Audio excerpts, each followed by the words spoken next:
What's up, class? Today, we will be talking about Montgomery bus boycott. I'm Dr. George, and today we will be talking about the causes, key events, and lasting impacts of this crucial protest. Let's begin. Imagine living in a society where simply because of your skin color, you gotta move your seat and go to the back of the bus because a white man told you so. Or even get arrested if you try to defend yourself. This was the harsh reality for African Americans in Montgomery, Alabama in the 1950s under the Jim Crow laws. But this protest, the Montgomery bus boycott, was lasted from December 1955 to December 1956, would mark a turning point in American history, challenging unfair treatment and launching the civil rights movement into full force. Today, we'll talk about what led to the boycott, the key figures involved, and the far-reaching legacy of the boycott. Now, let's talk about the causes of the boycott. Okay, first, to understand why the boycott was necessary, we need to first talk about the system of segregation known as the Jim Crow laws. These laws enforced racial segregation in public places, including buses, restaurants, schools, and more. On the buses, African Americans were forced to give up their seats and move to the back of the bus no matter how crowded. Over 75% of the bus riders were African American.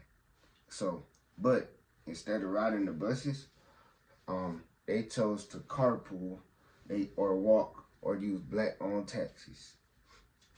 One of the key figures to emerge during this time was the one and only Dr. Martin Luther King Jr., who was chosen to lead the MIA, or the Montgomery Improvement Association. His leadership was crucial to the boycott's success, and his home was bombed as a result of the intense opposition from white supremacists. Despite these challenges, the movement persisted, and on November 13, 1956, the Supreme Court ruled that segregation in public places was unconstitutional. Now, let's talk about the key events and leaders. On December 5th, 1965, the African American community in Montgomery, led by the MIA, or the Montgomery Improvement Association, which was also led by Dr. Martin Luther King Jr., decided to boycott the city buses.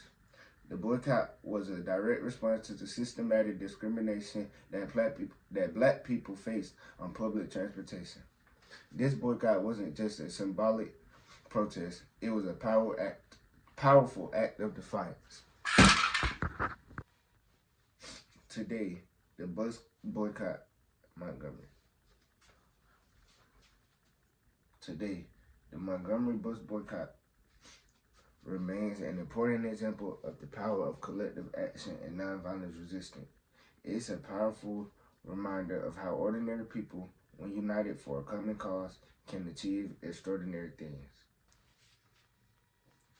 Legal and social change. Legally, the boycott set a critical precedent in challenging segregation laws. It demonstrated that through the legal action, nonviolent resistance, and economic pressure, African Americans could successfully dismantle discriminatory laws and practices. The success of the boycott also sparked other key movements, like the Freedom Rides of 1961, which armed to desegregate interstate bus travel.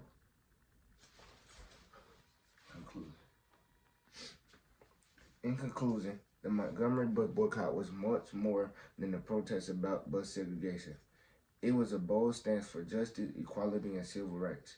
It demonstrated the power of collective action, the importance of leadership, and the resilience of a community committed to a change. Even today, the legacy of the boycott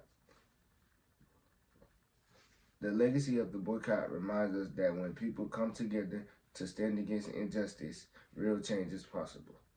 So, as we reflect on the pivotal event in history, remember that every act of resistance, no matter how small, has the potential